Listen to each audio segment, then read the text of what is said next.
Când vorbim despre Imperiul Otoman, am fost învățați să ne imaginăm armate turcești, spahii musulmani și o administrație ultracentralizată. Dar în spatele acestei imagini clasice se ascunde o realitate mult mai complexă. Spahii creștini, o elită militară creștină de origine vlahă, integrată organic în mecanismul imperial. Cine au fost voinicii? De ce au primit privilegii unice și cum au ajuns să controleze drumurile, frontierele și chiar războaiele Balcanilor? Deschidem astăzi un dosar necunoscut chiar și de către mulți istorici medieviști. Origini. Geneza instituției voinic este indisolubil legată de comunitățile vlahe din Balcani, anterior secolului XIV. Termenul provine din slavul voinic, oștean, războinic, din voina, război, plus sufixul ic, cel care face ceva.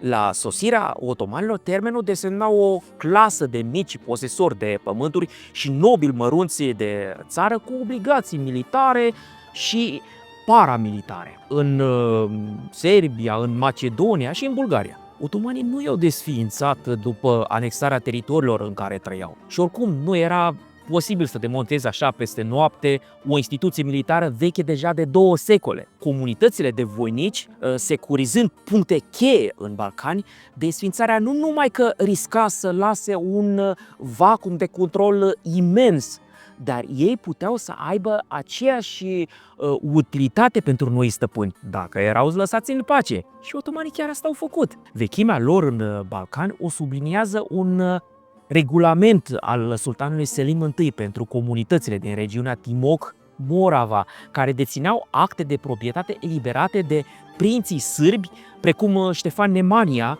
deci încă de pe la sfârșitul secolului al XII-lea. Iată încă o dată de ce trebuie să folosim documente birocratice și nu povești așa cronicărești. Cronicarii otomani târzii, precum Saadedin și Solak Zade, care au scris la 3 secole după evenimente, nu puteau acorda credit țărilor dinaintea cuceririi otomane. Așa că au plasat înființarea oficială a voinicilor, voinic, în timpul lui Murad I, sub îndrumarea lui Timurtaș Pașa, după campaniile împotriva țarului bulgar Șișman. Au existat însă și cronicari otomani mai bine informați, precum Idrisi Bitrisi, care pe la 1510 scria că voinicii erau la origine spahii cărora sultanul le lăsase vechile stăpâniri. Prima menționare în surse otomane de maximă încredere este cea din cel mai vechi registru otoman păstrat integral, anume cel pentru Sanjacul Albaniei, Arnavid,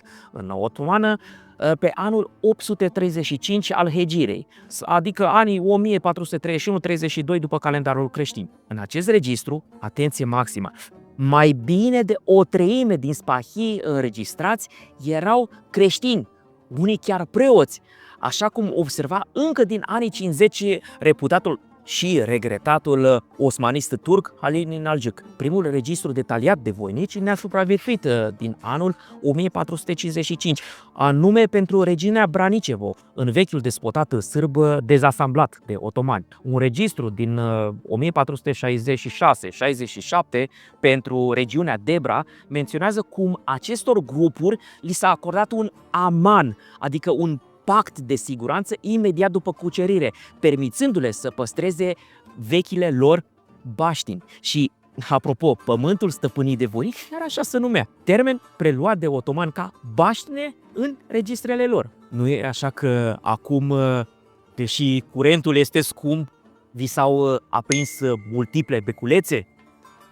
Vom vedea imediat că nu este deloc întâmplător că termeni de voinic și baștină sunt atât de încetățeniți la noi, făcând parte, dacă nu mă înșel, din chiar fondul principal de cuvinte al limbii române. Organizare. Înainte de a afla marele secret al voinicilor, să închinăm un vin ales în onoarea casei de licitație Hermann Istorica, în ale cărei încăpere vom avea onoarea de a asculta cuvântul sponsorului nostru, domeniile Davidescu, căreia îi mulțumim încă o dată că ne sprijină și anul acesta. Cu astfel de prieteni ne așteaptă vremuri aproape la fel de glorioase ca ale voinicilor noștri. Trecem la vinișor. M-ați întrebat cu ce vin mă hidratez prin diferitele podcasturi. Astăzi vă pot răda secretul. Vinuri de înaltă ținută din Basarabia, că toate acolo beau vin. În capul listei mele de preferințe, domnule Davidescu. Ca o coincidență frumoasă se întâmplă ca domnul Davidescu să ne fie și unul dintre cei mai vechi și mai fideli fani. Aruncați deci un ochi pe site-ul domniei sale și dacă doriți ca episoadele noastre să alunece mai ușor la inima dumneavoastră, încercați să vă ungeți cu același vin. Nu uitați că, înainte de toate, să închinați măriei sale Vlad și apoi și logofeților săi. Hai noroc și sănătate! Instituția Voinuc se suprapune din toate punctele de vedere peste cea numită EFLAC, adică termenul cu care erau numiți de către otomani vlahii, adică comunitățile romanofone balcanice. Suprapunerea este atât de deplină că cele două nu numai că nu pot fi despărțite, dar chiar se mai și confundă una cu alta. Același habitat de locuire, aceleași privilegii, aceleași obligații. Bineînțeles că istoricii bulgari și din posta Iugoslavie au tot încercat să-i amestece pe voinici cu slavii, însă atunci când le-a convenit, adică atunci când voiau să arate relevanța comunităților slave după cucerirea otomană, iar când voiau să vorbească numai despre vlahi, asociau cu sistemul militar al asupritorilor otomani. Așa se face că acești istorici au pretins că voinicii și comunitățile vlahe din care făceau parte, au fost colonizați în teritoriile lor de către otomani pentru a-i folosi la controlarea iubitoarelor de pace comunității slave, autohtone, desigur. De ce nu mă lăsați în pace să trăiesc și eu, să trăiești și să trăiesc toată lumea? Cu un lucru au însă dreptate. Vlahii și voinicii au profitat din plin de venirea otomanilor. Până în primul sfert al secolului al XVI-lea, ei au devenit un instrument cheie de stabilizare și control regional și un bazin principal de recrutare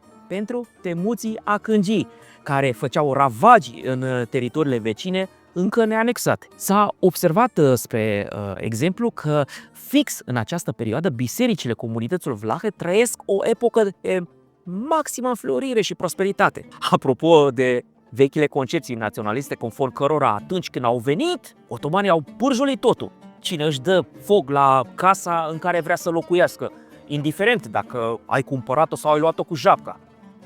Sau mă înșel eu cumva. Ei bine, iată că otomanii de fapt nu numai că au preluat și integrat comunități întregi cu vechile lor privilegii, dar le-au și permis să-și manifeste întregul potențial. De acest lucru au profitat deopotrivă vlahii și otomanii. Această situație win-win i-a făcut pe istoricii sud-slavi să-i vadă pe vlahi și pe voinici ca agenții unei puteri străine și prin asta ca străini de loc. Despre vlahii sud-dunăreni în Imperiul Otoman vom discuta, însă într-un episod special.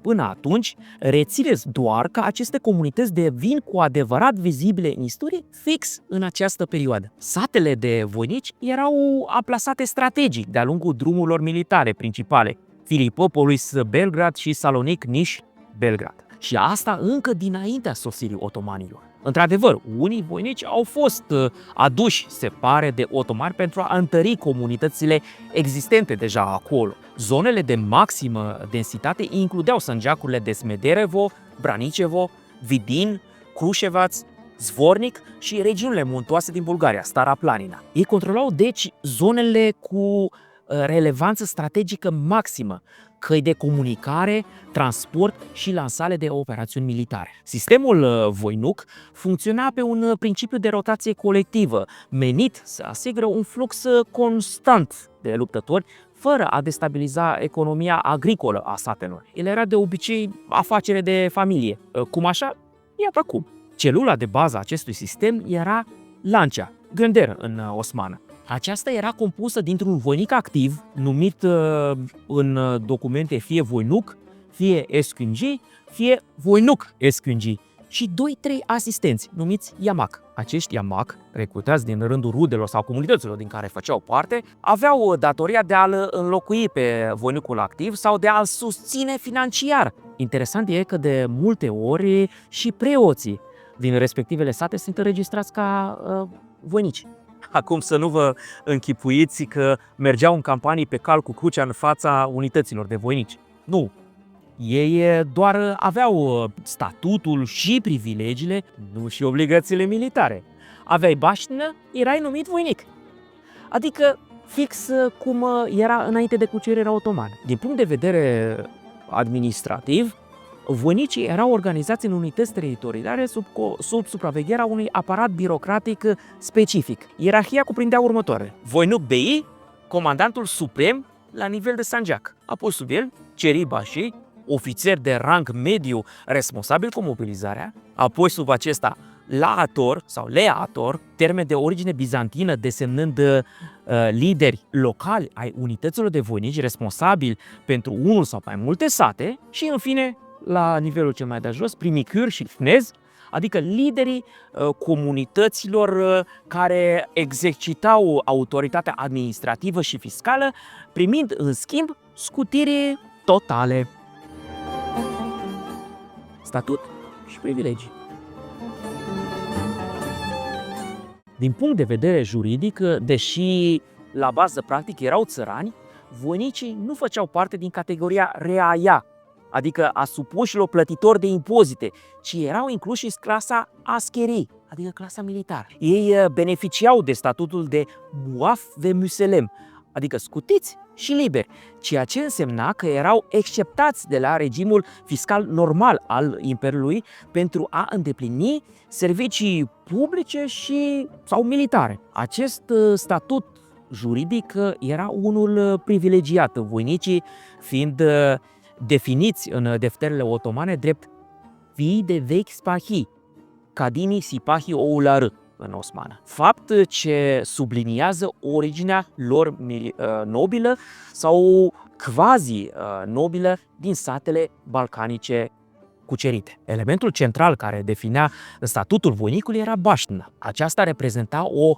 proprietate funciară ereditară, aspect ce contrazicea principiul otoman fundamental potrivit căruia, cu excepția fundațiilor pioase numite vakıf, doar sultanul stăpânea pământuri, păduri și ape. În teorie, baștina era inalienabilă, dar cazuri de transmitere ereditară sau chiar neereditară erau la ordinea zilei, iar registrele otomane ne consemnează cât se poate de firesc astfel de situații. Practic, voinicii reprezentau o excepție absolută în Imperiul Otoman, o adevărată insulă de autonomie juridică. V-am mai spus pe acest canal că vlahii și implicit voinicii aveau propria lor lege numită dreptul vlah, adeti eflachie, după care se autoguvernau la nivel local. Nu e de mirare așadar că realitățile locale se loveau adesea frontal de legislația otomană. Deci, otomanii i-au preluat la pachet cu tot, cu legi, organizare proprie și vechile privilegii. Și totuși, în jurisprudența otomană clasică exista un principiu simplu. Pământul pe care îl lucrezi îți dictează statutul și obligațiile. Dreptul de a deține și lucra aceste bașini voinicești era direct legat de prestarea serviciului militar de către posesor sau de către un înlocuitor din familia sa sau din comunitatea sa. Dacă un voinic murea fără a lăsa moștenitor capabil să presteze serviciu, pământul putea fi transferat altui voinic sau unei alte rude, pentru a nu rămâne nelucrat și pentru a nu se pierde serviciul datorat sultanului. Deținerea unei vaștine de tip voinicesc aducea scutiri fiscale masive care îi diferențiau radical pe voinici de restul populației creștine. Cuantumul scutirilor și dimensiunea privilegiilor variau desigur de la o perioadă la alta și de la o regiune la alta. Pe scurt, Cu cât era mai important strategic pentru sultan serviciul unei comunități de voinici, cu atât acesta lăsa mai mult de la el. În general, deținătorii de baștini erau scutiți de haraci, adică tributul creștinilor, de ispenge, taxa pe cap de familie, de öșră, zeciuială, și de adeti divanie, adică de taxele extraordinare, inițial complet și apoi încetul cu încetul, de la caz la caz, doar parțial. Mai târziu, toate aceste părți au fost comasate într-o dare numită filurii, de la moneda italiană de un aur florin de circa 3,5 grame, ce echivala cu circa 45-50 de asri pe la mijlocul secolului al XV-lea. Această dare se ducea direct în visteria sultanului. Mai existau însă o serie de dări și de amenzi locale cu care sultanul nu avea nici clin, nici mânecă. Acestea se duceau în buzunarele liderilor locale, ai voinicilor și vlahilor. Alt principiu, deci, al autoguvernării. Spre exemplu, era prins un voinic că a furat cai, nu era dus în fața cadiului să-i taie mâna, ci plătea o amendă liderului local vlah. Un privilegiu tehnocratic major documentat în registrul din 1455 era dreptul acestor lideri, knez și primicuri, de a deține ratai, din slavonul ratai, plugar. V-am explicat deci că în Imperiul Otoman nu exista șerbie aici. Ei, uite că în perioada timpurie a Imperiului au existat unele excepții izolate preluate de la comunitățile dinainte de cucerire. Acești ratai lucrau pentru kneaz, iar dările plătite de aceștia îi reveneau direct lui. Deci și după cucerire, liderii vlahi au rămas tot boiernași locali, cu toate că în principiu cuceritorii desființaseră clasa nobiliară, iar stăpânirile acestora le redistribuiseră sub formă de timaruri. Aici trebuie să știți însă că în prima fază după cucerire, otomanii nu au distribuit toate aceste bunuri către spahii musulmani. De fapt, majoritatea spahilor imediat după cucerire erau creștini. Practic, otomanii luau pământurile boierului, îi desfințau statutul juridic, iar vechile stăpâniri le primeau înapoi sub formă de timar. Deci rămânea cam ce era și înainte, dar acum se numea spahiu timariot, în ochii sultanului, firește, pentru că la nivel local tot cu sărămâna boierului era luat. Obligații. Obligațiile voinicilor variau, cum am spus, în funcție de relevanța lor strategică pentru sultan. În general, cu cât erau mai aproape de frontiere și de nevoile logistice ale armatei, cu atât mai solicitați erau. Și iarăși, în general, voinicii erau cavalerie ușoară. Da, toți erau călări, având cel puțin 2 cai fiecare. Existau însă unii voinici numiți în registre gebelü voinughian, care, zic unii istorici, fiindcă documentele otomane nu sunt deloc explicite în acest sens, erau de elită și deci echipați, ceva mai greu. Obligațiile voinicilor se divizau în servicii de gardă, nöbet, pe timp de pace, și serviciu de campanie, sefer. În regiunile de frontieră, precum Semendire, Smederevo sau Vidin, sistemul impunea ca o lance de 5 case, hane, să furnizeze constant un om pentru paza drumurilor și a fortărețelor. Voinicii desfășurau activități de recunoaștere și spionaj în teritoriul inamic, activitate numită dil almac, adică luarea de limbi. Ce a fost asta? Sau de informații. Apropo, exact așa se numea și în limba română veche. A prinde limbi. Cum? Cum? Nu se aude bine. Dar ce o să vă surprindă poate și mai mult și va supăra desigur deopotrivă pe naționaliștii balcanici, dar și pe cei turci, pe toți așa la un loc, este participarea consecventă la incursiunile militare. Acestea se numeau akın în osmană, iar cei care luau parte la ele se numeau akıncı. Deci, da, cu riscul de a supăra pe toată lumea, reafirm ce am scris aici, în această carte. Voinicii și comunitățile eflac erau unele din principale, dacă nu principalele, bazine de recrutare pentru akıncii. Vă puteți închipui situația tragicomică când oșenii măriei sale Vlad și unele cete de akıncii se înjurau în aceeași limbă? dar desigur nu și de aceeași mamă. Nu-i de mirare, deci, că instituția militară a cângilor, ca de altfel și cea a voinicilor, sunt fenomene specifice și deci exclusive spațiului balcanic. Nu le mai găsim în nicio altă parte a Imperiului Otoman, indiferent de perioada istorică și de necesități extraordinare. Însă nu toți voinicii flecau în campanie, ci cel mult jumătate dintre ei. Ei aveau o responsabilitate crucială în menținerea securității drumurilor și pasurilor montane, derbent în osmană, de aici derbengi, funcționând ca un fel de poliție militarizată. Durata și frecvența serviciului militar erau reglementate prin norme stricte, bazate pe un sistem de rotație colectivă. Serviciul nu era permanent pentru toți membrii comunității, ci se desfășura prin rotație în cadrul celulei de bază, numită Gonder, care, precum am mai spus, varia ca număr de membri de la regiune la regiune și în funcție de circumstanțe. Dintre aceștia, un singur individ era voinicul activ, însă în cadrul celulei se roteau între ei, cum am mai spus.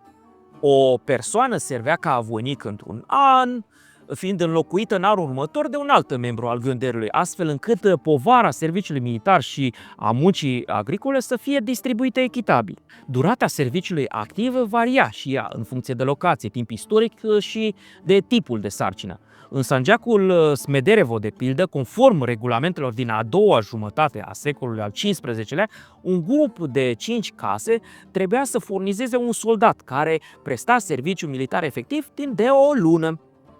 Pentru servicii logistice sau corvezi, durata era ceva mai lungă. De exemplu, un grup de 50 de case de voinici era obligat să furnizeze un om pentru serviciu de corvoadă pe o perioadă de 6 luni. De asemenea, în perioadele mai târziu, în secolul XVI, liderii locali creștini primicuri puteau fi mobilizați pentru paza unor obiective, precum minele de la Rudnic, pentru un interval fix de 6 luni, timp în care aceștia trebuiau să-și asigure singur hrana și echipamentul. Pe timp de pace, voinicii prestau serviciul de pază și gardă la fortărețe sau pe drumurile strategice sub formă de gărzi periodice. De exemplu, un grup de 20 de voinici putea fi însărcinat cu paza malului Dunării în regiunile Branicevo și Vidin. Pe timp de război, în cazul unei campanii militare imperiale, voinicul,